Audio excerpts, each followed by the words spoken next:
Imagine comer um prato gigante de bife à portuguesa com mais de 100 gramas de proteína de uma só vez. Você pensa que isso vai fazer o seu corpo acumular gordura, mas não. O seu corpo continua a limpar as células e a queimar a gordura da barriga ao mesmo tempo. Durante anos, os especialistas diziam que isto era impossível. Eles acreditavam que a proteína aumentava a insulina e que a insulina parava a autofagia. A autofagia é basicamente o sistema de reciclagem de lixo das suas células, onde o corpo limpa as partes velhas e danificadas para se renovar. A regra era que você tinha de escolher entre construir músculo ou limpar as suas células, não podia ter os dois. Mas, e se isso não for totalmente verdade, um estudo de 2023 da Universidade de Maastricht, nos Países Baixos, descobriu algo que desafia tudo o que pensávamos saber sobre a proteína e a perda de gordura. Hoje vamos analisar exatamente o que acontece dentro do seu corpo quando come mais proteína. E por que razão isso pode realmente ajudar a queimar a gordura visceral da barriga. Antes de avançarmos, quero deixar claro que este conteúdo é puramente educativo e não substitui o aconselhamento médico. Se tem problemas renais ou outras condições de saúde, por favor, fale primeiro com o seu médico. Vamos começar com um estudo que mudou completamente a nossa compreensão sobre a nutrição. Em dezembro de 2023, uma equipe de investigação de ponta da Universidade de Maastricht publicou um estudo revolucionário. Eles chamaram a esta investigação o estudo do churrasco. Este é um termo perfeito para a nossa cultura em Portugal, pois os cientistas queriam testar se uma pessoa podia comer a grande quantidade de proteína que normalmente consome num churrasco de domingo com a família e amigos, ou seja, cerca de 100 gramas de uma só vez, e ainda assim tirar benefício real disso. Para perceber a importância disto, temos de olhar para o passado. Durante muitas décadas, a indústria do fitness e os especialistas em saúde afirmaram repetidamente que o corpo humano só conseguia processar e utilizar cerca de 20 a 30 gramas de proteína por cada refeição. A crença geral era que qualquer quantidade acima desse limite mágico seria completamente desperdiçada, filtrada pelos rins ou convertida em açúcar no sangue. Por causa disso, a recomendação clássica era dividir o consumo de proteína em 5 ou 6 pequenas refeições ao longo do dia. Mas a equipe de investigação suspeitou que havia uma falha grave nesse conselho antigo. Os estudos do passado tinham uma limitação enorme. Eles apenas mediam a síntese de proteínas nos músculos durante 4 a 6 horas logo a seguir a refeição.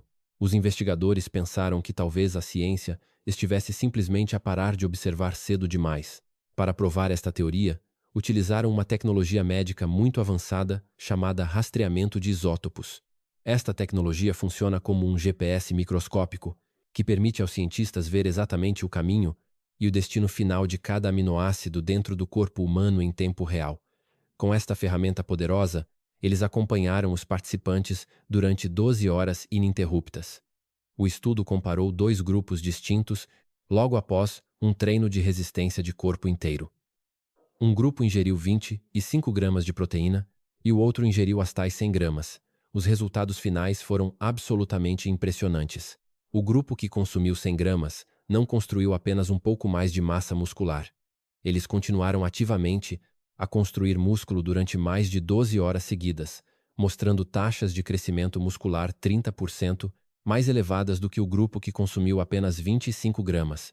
E o detalhe que mais surpreendeu a comunidade científica foi que menos de 15% desses aminoácidos adicionais foram desperdiçados ou usados apenas como energia básica. O famoso limite de 30 gramas estava errado porque se baseava numa observação incompleta. O nosso corpo é uma máquina incrivelmente eficiente e pode utilizar muito mais proteína de uma só vez do que imaginávamos. Mas aqui é que a história fica realmente interessante, porque este estudo não mediu apenas a construção muscular. Os investigadores também analisaram o que estava a acontecer aos sistemas de limpeza do corpo, e o que eles descobriram desafia a velha crença de que a proteína desliga completamente a autofagia. Para entender o porquê, precisamos de ver como a proteína e os hidratos de carbono afetam o seu corpo de maneiras diferentes. Quando você come hidratos de carbono, especialmente açúcar ou alimentos ricos em amido, a glicose no sangue sobe rapidamente. Em resposta, o seu pâncreas liberta uma grande quantidade de insulina. Pense na insulina como um sinal de rádio transmitido para quase todas as células do seu corpo. A mensagem é muito clara. Há energia disponível. Parem de limpar e comecem a armazenar. Este pico de insulina atua como um desligamento geral do sistema para a autofagia e o seu corpo muda do modo de limpeza para o modo de armazenamento. A proteína funciona de maneira diferente. Sim, a proteína também aumenta a insulina.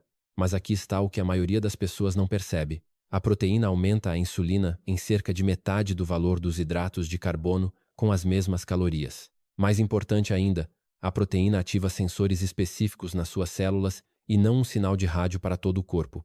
O sensor principal tem o nome de cestrina 2 e deteta especificamente a leucina, o aminoácido mais importante para a construção muscular. A mensagem da proteína não é armazenar energia em todo lado, é reparar e reconstruir em áreas direcionadas. Na vida real, raramente comemos proteína isolada. Proteína com hidratos de carbono, como frango com arroz branco, causa um pico de insulina muito maior, o que diminui significativamente a autofagia. Por outro lado, proteína magra combinada com gorduras saudáveis, como um peito de frango com uma salada temperada com azeite ou abacate, abranda a digestão e cria uma resposta de insulina muito gradual, e a autofagia é apenas ligeiramente afetada.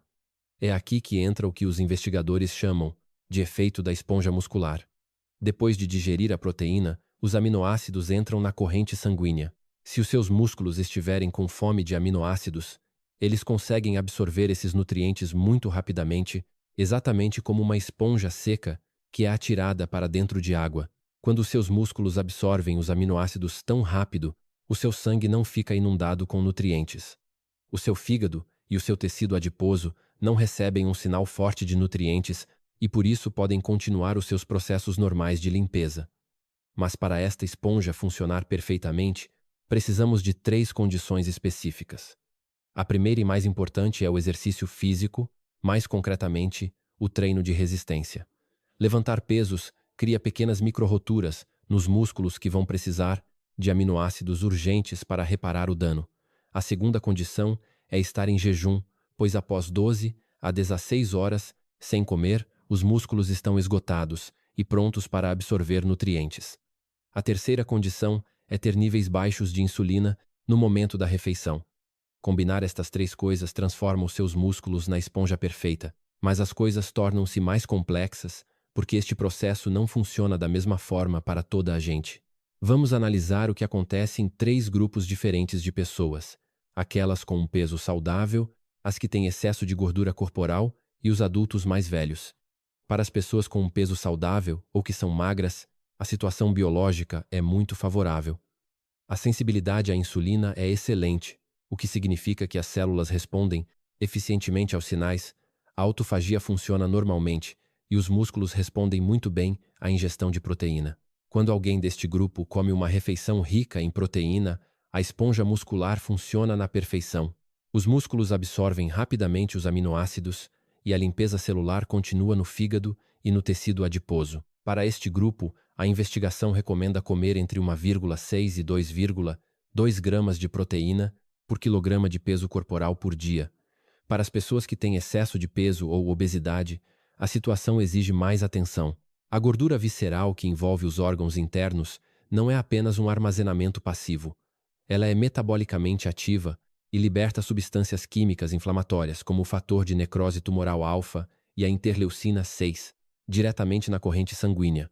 Estes sinais inflamatórios interferem com o mecanismo de limpeza do corpo. Os cientistas descobriram que nestas pessoas o sinal para limpar as células é enviado, mas a máquina simplesmente não responde.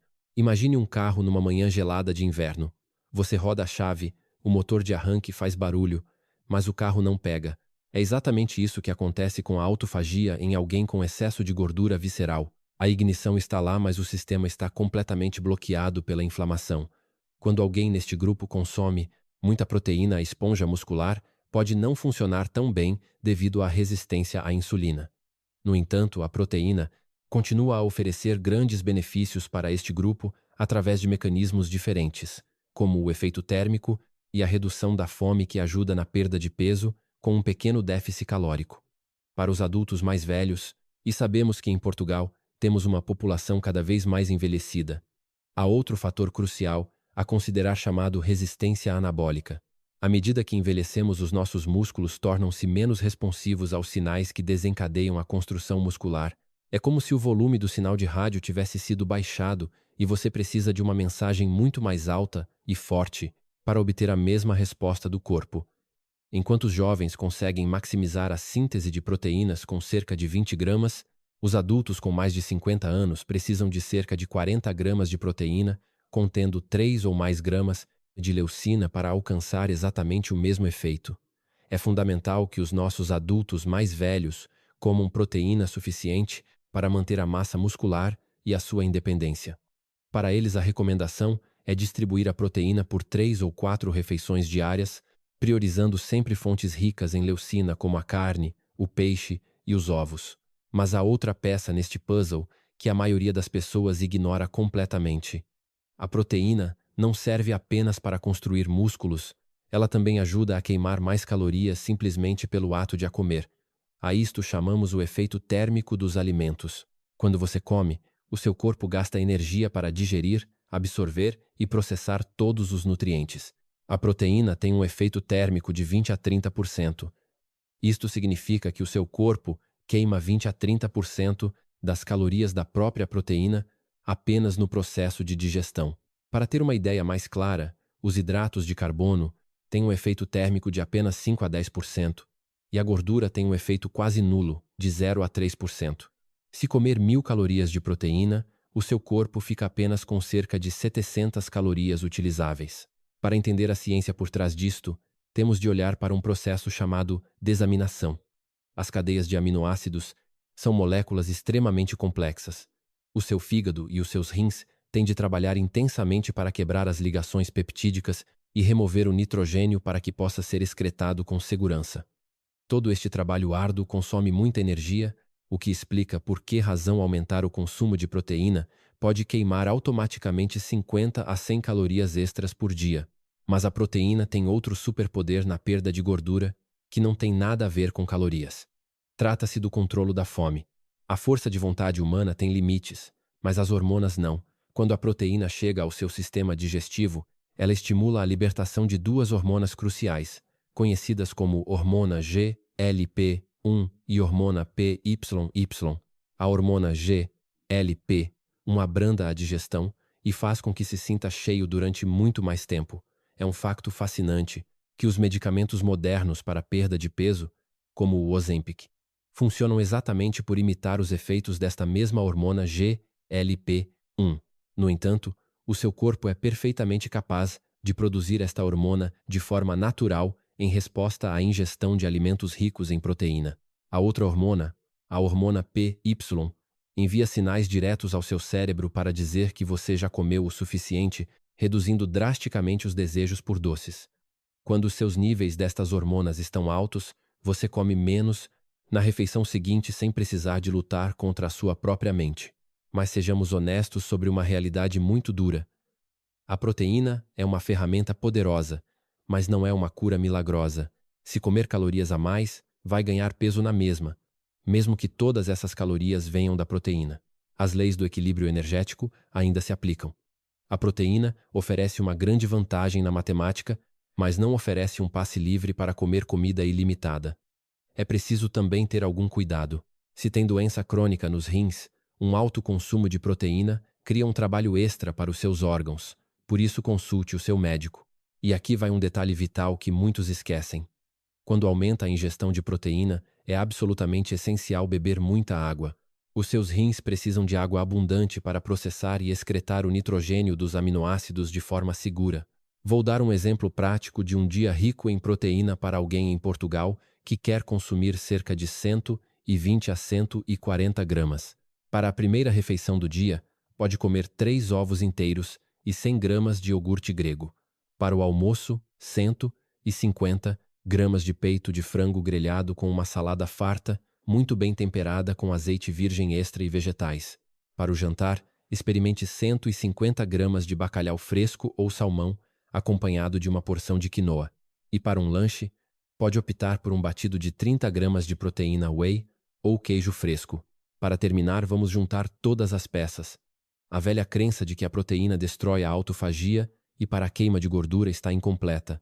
A ciência mostra agora que o seu corpo é muito mais inteligente do que um simples interruptor de ligar e desligar. A proteína ajuda a manter a sua saciedade por mais tempo e queima calorias durante a digestão. E aquele limite antigo de 30 gramas por refeição está completamente ultrapassado. Agora quero deixar um desafio para a reflexão. Gostaria de saber se você ainda está preso ao mito de ter de dividir a sua proteína em 6 pequenas refeições por dia. Ou talvez queira partilhar qual é o prato rico em proteína que vai adicionar ao seu próximo churrasco de fim de semana. Deixe a sua opinião na secção de comentários abaixo. Se valoriza a ciência prática e real, sem falsas dietas milagrosas, considere subscrever o canal. O nosso objetivo é explicar como o seu corpo realmente funciona. Cuide bem do seu corpo, pois é o único que tem.